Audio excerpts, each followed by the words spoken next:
भगवान जाने ये दौड़वान जा रहा है कि खेत में मन घुमावा ले जा रहा। दौड़ी तो इतना खतरनाक रहा कि पीछो करने थकेगी।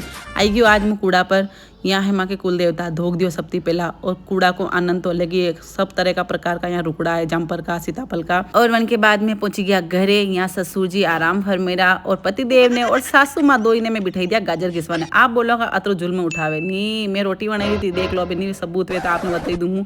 गैस को चूल्हा हाल भी साफ कर रही।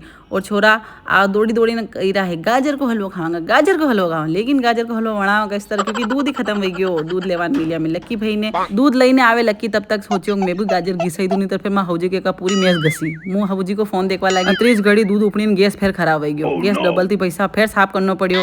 फिर 2 हाड़ी कड़ाया मिली ने गाजर को हलवा ये हलायो यो हलायो। शुरू तो पति देवती मेहनत करे और अनी छोड़ा नकली रिपिया कई लादी रहा। नाची ने विंडो हो गयो पैसा यो कई करायण को। और यो आमना में एक मने गाजर को हलवो नहीं दई रहा। आधो हिजायो ने पहला आनी भगवान ने भोग लगायो। फिर फाइनल पूरो गाजर को हलवो बनी गयो। आप भी आई जाओ जिम्मे गयो। और आज मैं मालवी भाषा बोली, कैसे लागे कमेंट में बता जो। और ही गाजर को हलवा खाई ने ए रही भी गया।